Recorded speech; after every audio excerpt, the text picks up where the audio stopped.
ховался в погребе. То, что было в погребе, то и кушал. Когда я проснулся утром, я думал сначала, что спросонья, что фейерверк.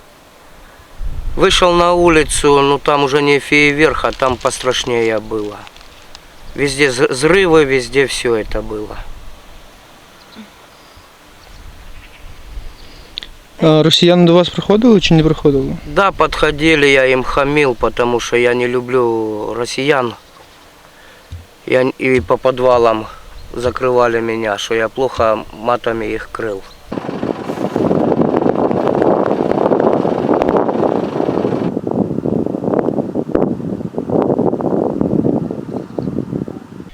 Оце будівля вокзалу селища міського типу Козача Лопань.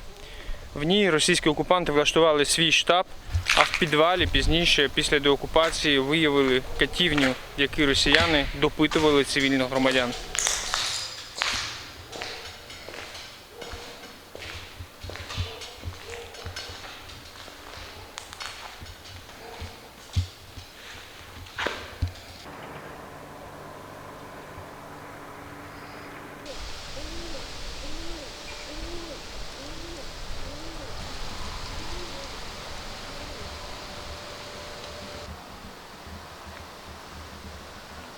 Кативня или как он правильно?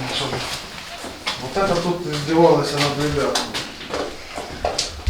Это тут сидела, я так понимаю, их. Вот.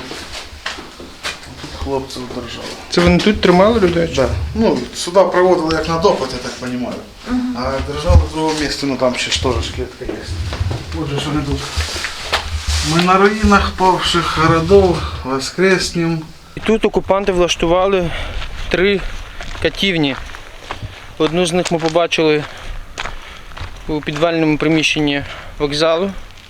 Зараз прямуємо до другої, яка була влаштована в підвальному приміщенні одного з місцевих магазинів.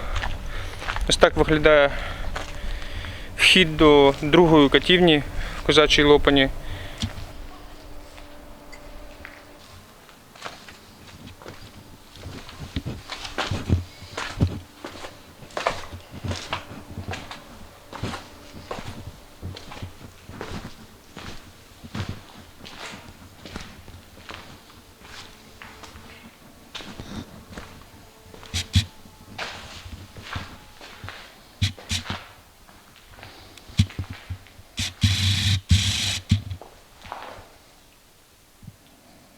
Я так, як з ким общався, хто тут був.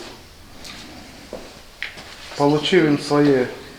Їм, як пацани, їм говориш правду, а вони не вірять. Вони здіваються. Потім хто 5 днів, хто більше, хто 6, хто 7, хто 10 днів був.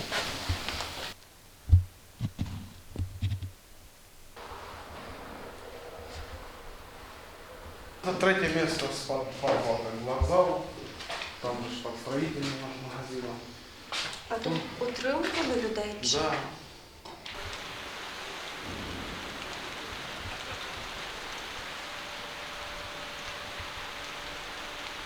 Я старався на глаза не попадати. Я їхав на скутері отут ось по площаді. Йшло 2 п'яних, хотіли мене ногою збити. Після того я взагалі не став, старався нікуди не ходити. Тому що могли в підвал вкинути, куди, що угодно.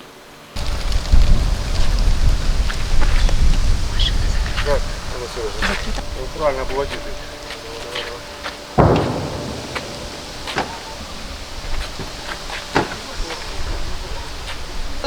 Кожного дня. Кожного дня. Та туди до кордону по прямій 5 кілометрів, 3-5 кілометрів, тому туди ж з міномета вони можуть підлізти, постріляти і втекти.